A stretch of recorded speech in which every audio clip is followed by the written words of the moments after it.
Well, hello there, everybody. Welcome to Legal Talk. Man, oh man, I'm so happy. I'm overflowing with joy today. Actually, look at this face. This looks like a happy face, right?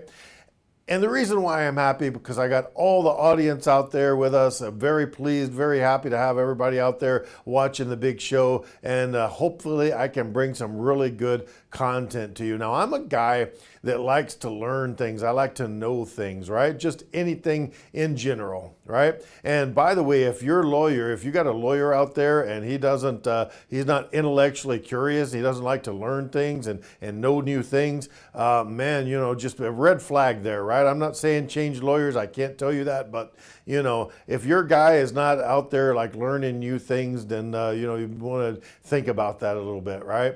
And I recently learned, funny enough, right, that on a microwave oven, there's a button that says popcorn, and I found out there's two ways that can work, right? The first way is there's a sensor they can put in the microwave that picks up on the moisture and the air, and when your microwave popcorn has finished popping, there's a change in the moisture, and the sensor can pick that up and shut the microwave off. The other way that they can do it's a little bit cheaper for the manufacturer. They can go ahead and just put it a timer. So when you push that popcorn button, really all you're doing on most models is just setting the time. So the more you know, right? And so I like to learn things, and that's one thing that I've picked up recently. And also, here's a thing for everybody out there to pick up on and know. Most of you folks out there work at a job and you get at the end of the year a Form W-2, right? So if you get that Form W-2, now the W-2, what it's supposed to be, box one is the total amount of wages that you received during the year, right? So that's the gross pay. Box number two on the W-2 form is how much they deducted in federal taxes, So then the other boxes are having to do with Medicare, Social Security, and all that, right? So I'm going to go into all the details about a W-2, but mainly just know that box one, that's the important one. That's the one that's going to go in your tax return, and that is the number of the gross amount of money that you made this year, right? Or this past year, if it's this year's W-2, right? So that's the thing about it. Now, if you look at that and you say, holy crap, look at that, it doesn't match, right? Something doesn't look right, they've calculated things wrong, whatever. It happens. I mean, it's not super common, but that does happen. So if you look at your pay stubs throughout the year and you say, well, these pay stubs add up to one thing, amount of money they deducted federal taxes, that adds up to something, and then you look at your W-2, it doesn't match, right? What do you do about that, right? Because that W-2, that's an important thing. That's what your employer is going to report to the IRS. So the IRS is going to think that that's the amount of money that you made, and they're going to think that that's the amount of money that you had withheld from your wages, right? So it's important that has to be, kind of correct, right? So what you do, the first thing that you should do, if you have a W-2 form in your hands and you say, yeah, it's not quite right, the very first step is to contact your employer. Because if your employer can catch it early on enough, they usually issue W-2s to the employee a little bit, like anywhere from a few days to a couple of weeks before they actually send the information to the IRS. They may be able to correct that for you and give you a corrected W-2. You're going to know that it's a corrected W-2 because up at the top of the form, there's a little check box. And if it's checked off where it says corrected, then that is your corrected W-2, right? So if you have an incorrect W-2, the very first step is try to talk to your employer, try and get them to make a corrected form for you. And that's going to be the easiest and best way for you to fix that, right? Now, if on the other hand, you can't get a hold of your employer, I have seen this myself, right? Sometimes you can't get a hold of the company, went out of business, it changed ownership, whatever the case may be, and you can't get a hold of them and you can't get them to, straighten up and get you a corrected form, right? Well, the next thing that you want to do is call the 800 number at the IRS. 1-800-829-1040. That's the general number for taxpayers with 1040 issues. You call it up and it's going to be, take a big patience pill, right? Because when you call the IRS, you might be anywhere from maybe 15, 30 minutes to up to a couple of hours on hold, right? So the thing you want to do is make sure that you call when you have plenty of time to wait, because if you wait an hour and that was going to be maybe hour and 15, they were going to answer the call, you hang up. Next time you call back, it's not like they saved a place in line for you, so you're going to have to call back and wait all over again. So make sure that when you dial the IRS, you've got plenty of time on your hands that you can wait for them to answer the phone, take care of your needs. Now, these folks at the IRS, they're good people and they're doing their best. They got limited resources to work with and all, and so they can kind of they're going to help you best they can 99% of the time, right? So that's the next step. So you called the company, you couldn't get them to issue a corrected form. Then the next step is call the IRS and tell the IRS assister that answers the phone, tell him or her that your W-2 is correct, you got pay stubs, they don't match, whatever the case may be, and you're going to tell them that your W-2 is wrong, and they are going to send a letter from the IRS to your employer, and that might get their attention, right? That might be the employer didn't pay attention to you, maybe they pay attention to the IRS, right? So IRS is going to send them a letter, an inquiry letter, and say, hey, have reason to believe that this W-2 might be wrong, please check it, et cetera, right? And so they'll have 10 days to answer that letter and tell the IRS, yes, I reviewed the W-2, it's correct, it's not correct, here's the right numbers, whatever case may be, right? So that's the next step, right? So call the IRS, they're going to send a letter to the company where you worked, try and take care of it, right? Very last thing that you can do, if you have a W-2 and you know that it's not quite right, something's wrong, they didn't pick up on all the money that was withheld, whatever case may be, right? And you went to the employer and they were unable to help you out, or didn't want to, or didn't do it, whatever it might be, and then you called the IRS sent a letter. And now by now it's maybe the end of February, right? First couple of weeks of March, and you want to file your tax return. So what do you have to do then?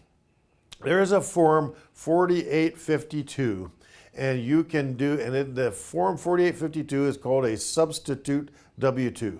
So what you do is you fill out the substitute W-2 with what you think are the correct numbers, send that to the IRS along with your tax return, and that is good. They're going to process that. Now, what you want to do probably is attach a statement, a free form. You can write it on, write out by hand if you want to, right? You can write in a statement and say, "Dear IRS, 4852, even though I got a W-2 form, W-2 was wrong. I took this and that step. I tried to fix it, couldn't get it fixed. Here's the correct numbers," and they are going to process your tax return. They might send you a letter and ask for more details, more information, but eventually they're going to be able to process that tax return with the correct numbers that you are now giving them. So step one, go to the company, try and get it corrected. Step two, call the 800 number. IRS sends a letter. Step three, if none of that worked, 4852, substitute for return, and that is going to, eventually, you may have to jump through some hoops. It may take a little extra time, but IRS is going to eventually process that tax return with the correct numbers. They might even ask you to send copies of proof, deposits to your bank account, bank statements. They may ask for, pay stubs, and if you've got this information, you got the documents to back it up, then you're going to be fine. And the IRS will eventually take extra time, jump through some hoops, but IRS eventually going to go ahead and process that tax return. And that's what you do if you get a W-2 form from your employer and it is not correct. So that is it. My name is John Mitchell, tax attorney extraordinaire, right here in the heart of Houston, Texas. And if you have tax questions, you can always call me, 713-333-0555, or you can email me. Even better way to get in touch with me, by email, jmitchell@cctaxlaw.com. and that I will either answer you or give you a call, or maybe if it's a question that is a burning question, right? Room is filling with smoke because it's a burning question, and the question, I see that that's a question that's going to be applicable to a lot of people. Maybe I'll make your question into a segment here on the big show, and give that answer for everybody so everybody can benefit. Okay, so we are going to go right now to some quick, very brief commercial breaks. Stand up, stretch your legs, go to the kitchen, get a beverage of your choice, whatever it may be, and we will be right back after these commercials.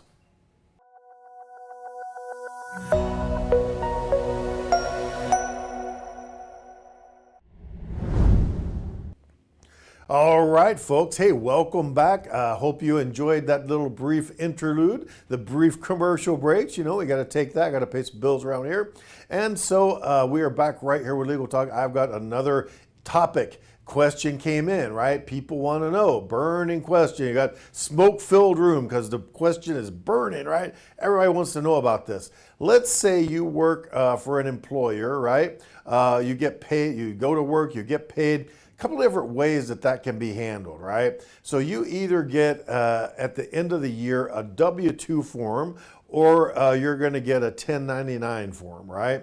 And so the question has come up, hey John, people have asked me, what's the difference between a W-2 form and a Form 1099 MISC or a Form 1099 NEC? Now, so let me back up a bit, right? So if you're working throughout the year and you're working for an employer, you get a paycheck, right? And you get, a stub that comes with that paycheck. That pay stub is going to show, okay, you work, let's say you make $25 an hour, right? You work 40 hours, that's $1,000, right? Your check's not $1,000. We all know this, right? So where does that extra money go, right? If your check is less than the $1,000 that the number of hours says it's supposed to be, right, then they should give you a stub, a check stub that's going to show how much money was withheld. There's usually going to be, depending on where you are, right? Here in Texas, it's mostly you got 3 different deductions from your paycheck, right? So you got your federal tax withholding, then you got your Medicare, and then you got your Social Security tax, right? Other states, have state tax withheld, and some states even is like New York. If you live in Manhattan or whatever, you're going to have a city tax withheld, right? So all of those taxes are going to be deducted, and then you're going to get the check is actually going to be for your net pay. Now, if you see that happening, then so if you add up all of those check stubs throughout the year, it's supposed to match whatever is on the W-2 form. So W-2 form is just a summary at the end of the year, and that's going to show you the gross amount that you made and how much was taken out for each thing, right? So it's going to show you your federal tax, your Social Security, Medicare, etc., right? So a W-2 form is really just a summary form that's going to show you all that information, added up for the entire year, right? So all your paycheck stubs should add up to the numbers that's on your W-2 form if you are being paid as an employee, a W-2 statutory employee, right? So that's how it should work. Now, let's say you're a little bit, you got a little bit different situation going on, right? You might not get taxes withheld from your pay during the year. And that's going to be at the end of the year, all of the gross amounts, because you don't get a net pay, you get your gross, right? So you $25 an hour, you worked 40 hours, you get your $1,000 check, right? No taxes withheld. So in that case, at the end of the year, the sum total of all your checks should add up to your 1099 form.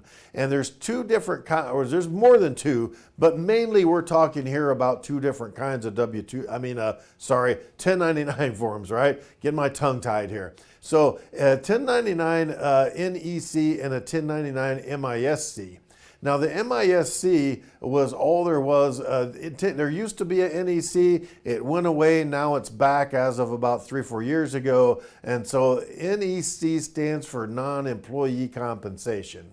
And that is going to be people that work kind of in the style of a W-2 employee, right? Your boss has a place of business, you show up there, you work, you get paid, but they're, for whatever reason they've determined, or together you guys have determined that you're not an employee, you're not going to have taxes withheld, so they're going to give you at the end of the year, supposed to be a 1099 NEC, right? Non-employee compensation. So that's just going to be the amount of money that you made, no taxes withheld, and that's going to show, you know, at the end of the year, it's your summary again, right? Now that form, W-2 and 1099s, they don't only come to you, they go to the IRS. So the IRS knows how much money you made during the year, or at least they know what your boss says you made during the year. And again, you know, like I said before, there can be mistakes that can happen, whatever, but usually these are correct. And so you're going to have either a W-2 or you're going to have a 1099 NEC. Now, there's another one, 1099 MISC. MISC just stands for miscellaneous. That is miscellaneous payments, right? So let's say, like me, I'm a lawyer, right? Let's say I do some legal work, but I don't work as an employee of that company, whoever hired me, right? At the end of the year, they may issue me a 1099 MISC because I really and truly am acting as an independent businessman, right? I didn't work only for them. I didn't show up, you know, on a routine and regular basis. MISC is more like a one-off, or MISC can also be for a situation where you're getting, you know, rental payments, for example. I own a building. I rent that building out to a corporation as their office space, and now at the end of the year, business that's renting my space, the company, they're going to give me a 1099 MISC, and that in that case, it's because this is work that this is not for work that I did for them.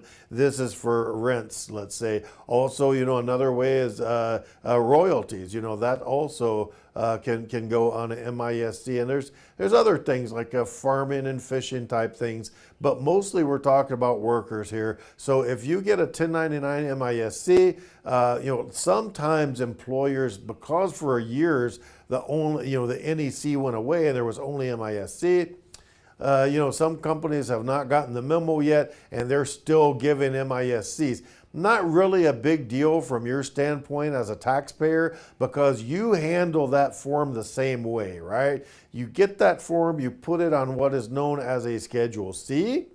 C is in car, right? So you get your put your Schedule C. Your tax guy is going to put your whatever's on the 1099, or if you got more of them, more 1099s, you're going to add all those up, put that on the top line, take out the expenses, boom, you got your net profit. Pay your taxes based on that. So that is the difference, folks, between a W-2 and a 1099, and those 1099s, we're breaking it down for purposes of this discussion, breaking it down to MISC or a 1099 NEC, which stands for non-employee compensation. That is the difference between those forms, right? So again, said it before, say it again. John Mitchell, tax attorney, Houston, Texas. Happy to get your calls, happy to get your emails. If you have burning tax questions, you know, just give me a shout out and I'll be happy to either chat with you for a few minutes on the phone. You can see if you want to hire me, if you've got a tax issue,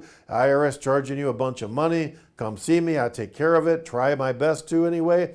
And so that's that. So 713-333-0555, or you can email me, even better way to get a hold of me, by email, jmitchell@cctaxlaw.com. And I think that we are going to go to some more commercial breaks. We're going to take a real quick break, and you guys get a chance to stretch your legs again, whatever it is, and I will be right back with more legal talk after this.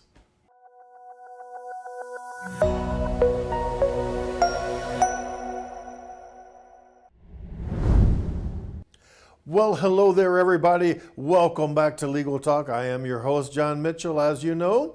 And boy, oh boy, I am overflowing with excitement and joy because, I could see these bags under my eyes. I couldn't sleep last night because I knew that today I was going to get to talk to international man of mystery and international problem solving attorney, Jay Menes. Jay is with us here today.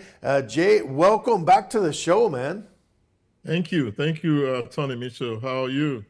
Oh, I'm doing very well, sir. Doing very well. Like I told you, man, recording day is my favorite day of the week because I get to chat with interesting folks like you. And I had a burning question in my mind, right? I've been thinking about this for days. Hope that you can answer it for me, right? Let me know because I wanted to talk a little bit about paymaster attorneys and the role of paymaster, however you say that. So maybe you can clear that up for us. What is an attorney paymaster? Well, thank you. That's a good question. Generally, in international transactions, whether you are trying to sell something or you are trying to raise money for projects, large sums of money are involved. And when we talk, we are talking about hundreds of millions of dollars. And these kinds of money is not something that you just entrust into anybody's hands. And banks themselves don't, for instance, if you are trying to get a project funded and you raise the money through the bank does not really want to be responsible for the person to be the person that disburses the money to each and every part of the project. Now that's where a paymaster comes in. A paymaster is a neutral person. They are not involved in the project or in the transaction themselves. Their job is simply to receive the money and disburse it according to strict instructions. Now, we have to be clear, you don't necessarily have to be an attorney to be a paymaster. Anybody can be a paymaster. The problem is when you are just an anybody, there are no checks and balances. There's no regulation to guide you or to restrict what you do. With an attorney, they are already strictly regulated by the state bar. So the state bar knows what an attorney is doing. The state bar knows what an attorney is not supposed to do. And the state bar is keenly watching to take that attorney to the cleaners if the attorney does the wrong stuff. Also, in each state of the United States, every lawyer is required to have what is called an IOTA account. Now, an IOTA account is generally what the lawyers would use for their paymaster services. But I'm sure we'll get to an IOTA account in a little bit. But the simple answer to the question is I've already explained what a paymaster is. Now, an attorney paymaster is simply a lawyer playing the role of a paymaster. That lawyer is not involved in the transaction. They are not representing any particular clients in the deal. They are simply there to receive the money into their IOTA account and disburse it according to the party's instructions. All right. Well, that is excellent information. Geez, I feel like I'm drinking from a fire hose here. It's so much information. So let me back up just a smidge, make sure that I understood everything correctly. So a paymaster, when we use the word paymaster, we're just talking about a neutral third party that has been kind of brought in. They're not otherwise involved in the transaction, and they are just a neutral third party that is going to handle the money according to these very strict instructions, right? And did I hear you correctly that you don't have to be an attorney to be a paymaster? So is that right? Anybody can be a paymaster? Exactly. You don't necessarily have to be an attorney to be a paymaster. Anybody can be a paymaster. And even though I talked about paymaster services involving hundreds of millions, a paymaster service can involve any amount actually. $10,000 can be involved in a paymaster service simply because there are many people to be, for instance, if you have up to 5 people that need to receive money out of that $10,000, and you want somebody who is neutral to handle it, to make sure that everybody gets their money, make sure that everybody is accounted for, then you hire a paymaster to play the role. Yeah, I mean, I am kind of familiar with this whole concept because not on a regular basis, but a few times here and there, I've handled money as part of real estate transactions and stuff. And so you got to be careful. An attorney has a duty, and so I guess that's kind of the advantage that people would have in using an attorney as a paymaster, because we are kind of strictly overseen by regulatory bodies like the state bar, and so tell me what you mentioned a special kind of an account. Now, you and I are attorneys. Let me ask you this, right? Start off with this question, right? All right, so if I'm going to be a paymaster or you're going to be a paymaster, can I just take money from a transaction and just deposit it to my personal checking account and hold the money there? Would that be all right? No, you cannot. You cannot. That's the whole thing about Paymaster.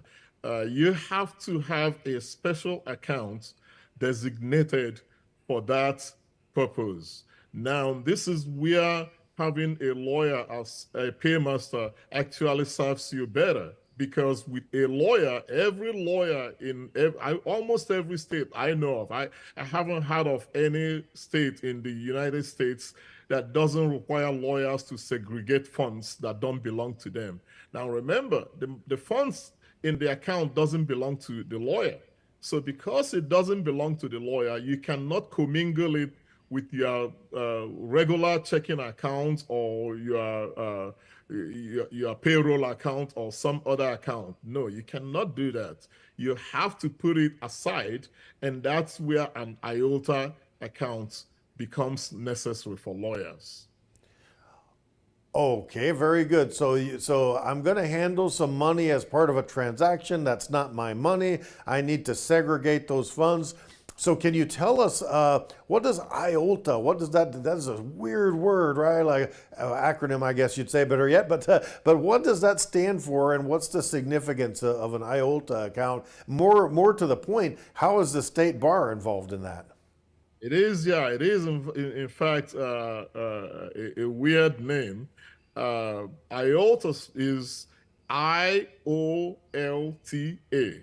That means interest on lawyers' trust accounts. Now, what an IOTA simply means is an account that is segregated by the lawyer. This account does not, like I've mentioned, does not have funds belonging to the lawyer. There is no commingling between the lawyer's funds or the lawyer's, if the lawyer is in a firm, the operating account of operating monies of the firm cannot be commingled with the money in the IOTA account. The simple reason, like I mentioned, is the money in the IOTA account does not belong to the lawyer. It belongs to other people. And the lawyer has strict instructions on how to distribute and disburse this money. Now, the state bar is involved because every IOTA account that is set up in almost every state I know of, especially here in Texas, the state bar is notified. In fact, every lawyer has to certify to the state bar almost, I think every year, really, that yes, I have an IOTA account. Yes, here's my IOTA, which bank I have my IOTA account with. And yes, everything is going well. You basically have to, the state bar wants to know what's going on. And every month, the state bar also gets a statement sort of from the bank to know. So this is really the eagle eye watching the lawyer to know what the lawyer is doing with the money. Now, you see, this also goes back to why should I employ a non-attorney state bar, non-attorney paymaster, when I know that an attorney paymaster is going to be better for me in terms of entrusting large sums of money.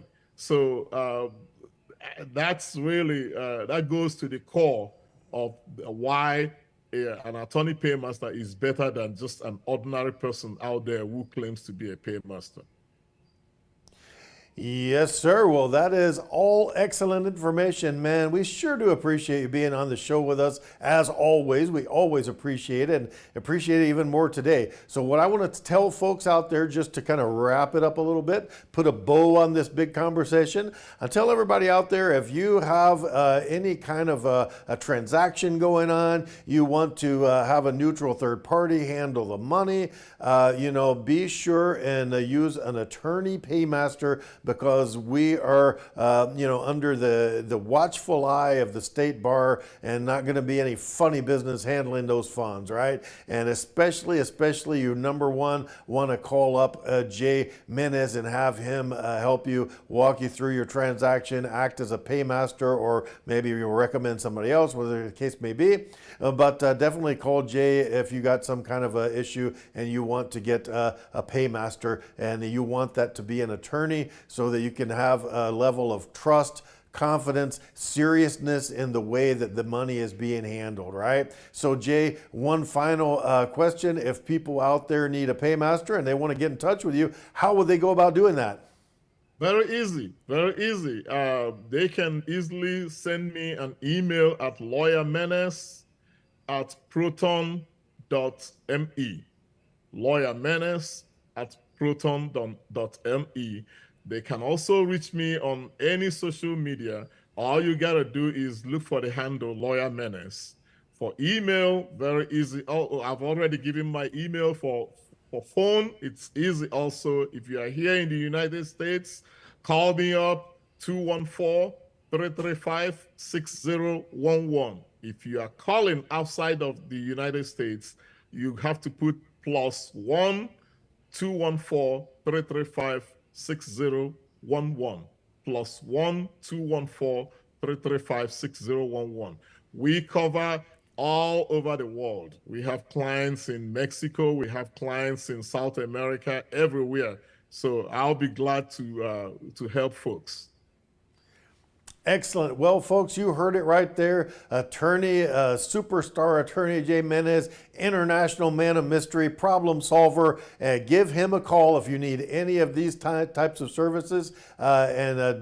Just remember this, right? I'll leave it with this: deal with the best and forget about all the rest. So that is Attorney Menes for you. So thanks very much, Attorney Menes, for being with us today. And thank you to the audience for being with us. Hang tight. We got one more little commercial break coming up, and then we're going to be right back with a little bit more legal talk, and stick with us.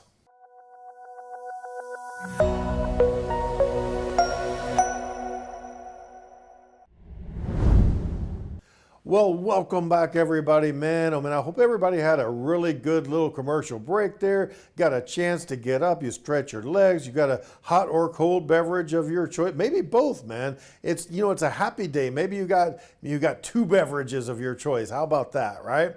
Well, we are on the home stretch of the big show today. Legal Talk about to come to we're going to come in for a nice smooth landing, right? We're on the home stretch, and definitely for sure, we have definitely saved the best for last. And we got Ryan Kohn back with us, today, giving us some great information about, company culture and law firms and all that good stuff. So I want to welcome back Ryan to the show. Thank you for being with us again, and welcome back to Legal Talk, sir. John, it's a pleasure to be here. Thank you for having me back, and it's great to see you again. Yes, sir. Hey, so, last thing that we talked about led into a question that, came to my mind, right? This thing's been, it's a rock in my shoe, man. I need to ask about this. And it's all about creating a positive company culture. Now, all of us have been there, done that, when there's not a good positive company culture, right? We've all been in those toxic workplaces. So why is it, first of all, especially in the context of a law firm, why is it so important to have a good quality company culture? Well, I would say in the overall conversation, not just law firms, but all companies need to really strive to achieve a good working culture together. There may be some exceptions, like just purely remote companies and things like that, but it really comes to a pinnacle point of emphasis in a law firm because of the dynamics in which they operate. They have an ever-changing landscape, and they don't know what clientele or what case or what timetable they're going to be on with the court systems and mediations and things like that. So being able to function as a well-cultured team is of the utmost importance. Okay, well that explains it, so that's why, so you got a kind of a special dynamic. I mean, every company culture needs to be, positive to get the best results, but especially law firms with that, that dynamic changing situation that's always going on, right? We know all about that. So tell us now. Let's say I've got a law firm, which I do, and so let's say I've got a law firm and I want to do take some steps, right? I want to get that positive culture in place. What kind of steps should I be looking at? What kind of steps should I be taking in order to get that company culture on the right track with you? Beautiful question, John. The first step I tell people to do is change their hiring practices. Change the way that they look for, screen, interview, and then hire people. If you can change that, you will start from day one, week one, year one with your new hires and your new employees with the desired culture you want. So pedigree is very important. Education is very important in the legal realm, as it is with accounting and consulting, but culture is actually more important. You could hire somebody based on the way that they're going to fit with personality type, with initiative and drive, and all of the things that are going to work with the way that you communicate and deal with clients and organizational patterns. All of those things are important and can be screened for along with the pedigree and education.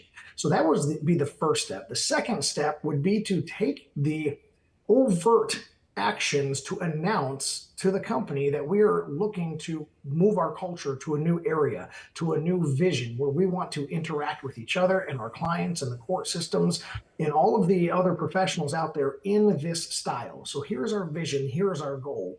And so step number 2 is announcing the vision. And then 3 is here's the action plans and the steps we're going to take to reinvent or refocus our culture and the way that we operate amongst ourselves and outward towards others. Okay, so what I'm hearing is be sure that you get the right people in the door. You got your hiring and retention, got your pedigree. That's very important. Number 2, you're going to announce that you've got a new game plan, right? You're going to announce and make sure that's all out there on the table. And so let's see, do you do all of that stuff, right? What kind of benefit can I expect as far as getting clients in the door, getting the right clients, retaining the clients, making sure that they are all satisfied? How, what kind of benefits is all this going to give me? You're going to see the one benefit that you were just mentioning, which is maybe a different, better type of clientele. The other thing is you're going to have the internal benefits as well. So if you can get your interns and your law clerks and your record clerks and your administrators to work with your associates and your partners and all of those senior level people, and they can now see the vision together. Everything is going to move towards accomplishing that ultimate vision. Everyone understands what their place is in the big mechanism. They know that their cog in the wheel, so to speak, is important and how it serves the bigger picture. In developing that culture, you also want to develop a culture of service. So if I know that my part of the overall legal machine supports these other people, I'm going to do my best to then hand off my work to the next person so that they have a ribbon wrapped around it and can then go do their best work as well. So if I understand my purpose, how it plugs into the vision, and how it supports the other team members, that is going to be a massive benefit. The clients will then feel that. They will experience, they will now start to recognize a white glove treatment that they're getting. And it will be an overall impact that snowballs you to a higher level of success. Okay, well, there you go, man. Very important, very important stuff to keep in mind. Okay, so now Tell us, if you can, what kind of, you have any kind of words of wisdom, like a success story, something that you've been able to accomplish, getting that good company culture out there. Because let me tell you this, I do know what you're talking about, right? It's the 80-20 principle. We've all heard of that, right? So 80% of your clients are going to give you 20% of your headaches, and vice versa. 20% of your clients are going to give you 80% of your headaches. And so attracting not just clients, the right kind of clients for your practice. So what kind of success story can you tell us? I'll give you a real fun success story, and maybe it won't be immediately into the client one, because the first one that pops into my head was actually a tax attorney. So this I've done general criminal law, civil law, corporate attorneys, tax attorneys. This one happened to be a tax attorney, and he had all of his roles and his people placed throughout the company. And any one case or any one project that came up would be assigned to the next most available person, and then this administrator here, and this paralegal and intern here, and then, hey, you're going to be the person running with the case, you're going to be the attorney in charge. And it was very disconnected, and the leadership specifically could not keep track. I know, let's just say Johnny has the case, but I don't know who's supporting him in this case. So we did the formation of teams, and we matched people up by, of course, job role, but personality type and communication styles and things like that, and placed them into teams in their firm. So now the client was always handed to the same team. New client comes in the door, they get the same team of people, and they actually were able to develop continuity. They were able to learn each other's little preferences and idiosyncrasies and navigate around those. The efficiency that was driven home and the client service that was provided on a much more effective and efficient level really transitioned that team into the gold star standard. And they eventually did the entire firm that way. And the clients, again, they step into a team and have all this level of support, and it's consistent. Made a lot of big smiles on their clients' faces. Man, oh man, I love what you said there. I'm gonna capture that phrase and stick it in my pocket, right? Gold star standard, and you definitely want to be putting a smile on your client's face. You want them to go out there and you've been their advocate, now you want them to be your advocate. You want them to go out, tell all their friends, tell all their business contacts, hey, if you got XYZ problem, go see my guy. He took really good care of me, him and his team. Okay, so one final substantive question before we get to our call to action, right? I'm going to ask you this, right? So I'm understanding you're going to go through all this process. It's going to be, a great result in the end, give you a result that you want and all, but it is a process. And so talk to us just in 1 or 2 minutes, if you can, what kind of involvement are we going to be looking for the leadership of the law firm versus the rank and file? What's everybody's part in this? How does it all fit together? Wonderful question. It always starts with leadership. So in order to really capitalize on change, the leaders must be bought in. They must be uniform in saying, we want to move forward in redeveloping and redefining our culture. And the one thing that I always tell people to do is make a list. Hey, let's make a quick 3 to 5 list of what are the things that need to change, what is broken, right? And then on the second half of that page, write the 3 to 5 things that can fix that list. What actions or what skills, behaviors, softwares, whatever it is, can change that list. And the big thing that I tell those leaders in that first meeting, if you are looking at a list and it doesn't have, I need to do this and I need to change that and I need to stop such and such, if it is not littered with I statements, but it's instead littered with you and other people's names, you're looking at the wrong list. You need the statement that starts with, I will make the change. So it always starts at the top with the leadership. That's the big part, is that we develop those pain points. We figure out what they can first do to change. Then they can expose their willingness to change to the rest of the firm to drive towards that vision, and continued steps and action plans are developed from there. But again, always start at the top. All right. Hey, those are wonderful words of wisdom, because, it all starts at the top and everything flows down from there, right? And so, I heard this a long time ago. I don't remember who said it, but a leader leads by leading. So you got to show the way, show your people that you're actually committed to all this, and you're going to see the great results that you want to see. And I would highly recommend actually, everybody out there, if you want to, put this process in motion, go ahead and talk to my good friend Ryan, and he is going to set you on the right path. He's a consultant extraordinaire, and he's going to get you on the right track, right? So if people want to find you, Ryan, how do they go about doing that? Thank you. I appreciate all those kind words, John. And the best way would probably be to start with the website. That's csbizcon.com. That's CSBIZCON.com. Or you could send an email to the same thing, Ryan at csbizcon.com. And then our phone number is 270-442-6688. And we share that phone number with my accounting firm. So just tell them which one you want to talk to, the accounting firm or CS Business Consulting. And the number will be transferred appropriately from there. Excellent. Well, that is great information as always. So happy to have you here on the program, overflowing with joy. And we have gotten a lot of good information today. Audience out there, be sure and call Ryan when you need some help with all this consulting stuff. And that does it for our Biz Talk. Legal Talk. I'm on the wrong show. Legal Talk today. So that does it for that. And thanks very much for being with us. And we will see you next time on Legal Talk with John Mitchell. Thanks for being with us, folks. This has been a Now Media Networks feature presentation. All rights